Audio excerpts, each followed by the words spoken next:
यहाँ इसको हल करने के बाद इतना आ गया, इसको हल करने के बाद इतना आ गया। क्या ये LHS बराबर RHS है? RHS LHS बराबर RHS नहीं है, क्योंकि इसके बराबर यहाँ नहीं आ रहा है। तो इसलिए भाग जो है सहचर्य का गुणधर्म, सहचर्य गुणधर्म का पालन नहीं करेगा। ठीक है, इसलिए नहीं घटक सहचर्य का पालन करेगा और न ही भाग सहचर्य का पालन करेगा। इससे पहले भी हम देखे थे क्रम विनिमय में कि नहीं, उसमें भी घटक का नहीं पालन कर रहा था, नहीं गुणा का, नहीं भाग का पालन कर रहा था, नहीं सहचर्य का पालन कर रहा है, सिर्फ और सिर्फ जोड़ का पालन कर रहा है और गुणा का पालन कर रहा है। ठीक है, चलिए इसके बाद और हम देखते हैं। चलिए देखते हैं। चलिए अब हम देखेंगे वितरकता गुणधर्म। वितरकता गुणधर्म का मतलब हुआ डिस्ट्रीब्यूटिव प्रॉपर्टी। ठीक है, चलिए अब देखते हैं इसका। इसमें दिया है यदि A, B और C परिमेय संख्या है तो A × B + C equal AB + AC। इसका मतलब हुआ यदि A और B और C और परिमेय संख्या रहेगा तो A को B से गुना कर दिया, A को C से गुना कर दिया।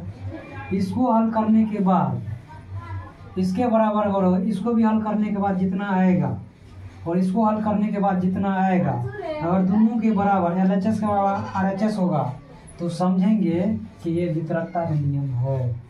ठीक है, वितरकता का नियम है।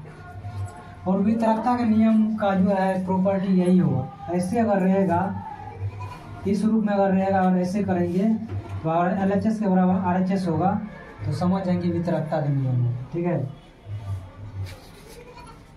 परिमेय संख्या तो देते हैं 5 परिमेय संख्या हुआ इंटू 4 परिमेय संख्या प्लस, ये हो गया आपको जो है योग का वितरकता का नियम। ठीक है, यहाँ हम लिखेंगे 2। चलो इसको हल करते हैं। तो पहले पोस्ट वाला, इसको हल करना नहीं है, इसको हल नहीं करना है, इसको जो है इस रूप में लिख करके तब हमको देना है। इसको अगर इस रूप में रहेगा तो ये समझ जाएंगे कि वितरकता का नियम है। इससे पहले जो बताया थोड़ा मिस्टेक हो गया था समझाने में। अभी जो है अभी तो इसको गुना करने के बाद और इसको गुना करने के बाद जिस अगर क्वेश्चन इस टाइप में रहेगा तो समझ जाएंगे कि वितरकता का नियम इस पर लागू हुआ है। ठीक है, तो इसको देखिए। चलिए इससे इसमें गुना करेंगे, 5 × 4 में करेंगे 5 × 4 प्लस, फिर इसको 2 से गुना करेंगे 5 × 2। इसको हल करो, 5 का 20 प्लस 5 × 10। इसको हल करेंगे 20 10 3, ये होगा। ठीक है, इस टाइप में अगर रहेगा, इसको ई रूप में अगर लिखा हुआ अगर रहेगा क्वेश्चन में तो अगर समझ जाएंगे कि ये योग का जो है वितरकता का नियम है। ठीक है, इसको इस टाइप में बना देना। अब देखते हैं घटकों का वितरकता का नियम। ठीक है, अब इसमें देखते हैं A, B और C तो परिमेय संख्या है, तो परिमेय संख्या कोई भी ले सकते हैं। तो यहाँ 4 × 5 - 6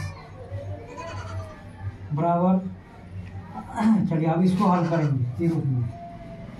4 से 5 में गुना कर देंगे, तब 4 से 6 में गुना कर देंगे। तो चलिए 4 से 5 में गुना करेंगे तो इसी टाइप में यहाँ दिया हुआ A को B से गुना किया है और फिर A को C से गुना किया है। ठीक है, तो चलिए इसको करते हैं। 4 × 5 - 4 × 6, 4 × 4। इसको चलिए करते हैं, पर इसको गुना करेंगे तब इसको गुना करेंगे। तो 5 का 20 - 14 का 24। इसको घटाएंगे, इसको अगर घटाएंगे तो माइनस में 4 आएगा, माइनस में 4 आएगा। और इस टाइप में अगर रहेगा सवाल आपको कैसे किस टाइप में रहेगा, जैसे दिया रहेगा, जैसे अगर दिया रहेगा 5 × x - 2।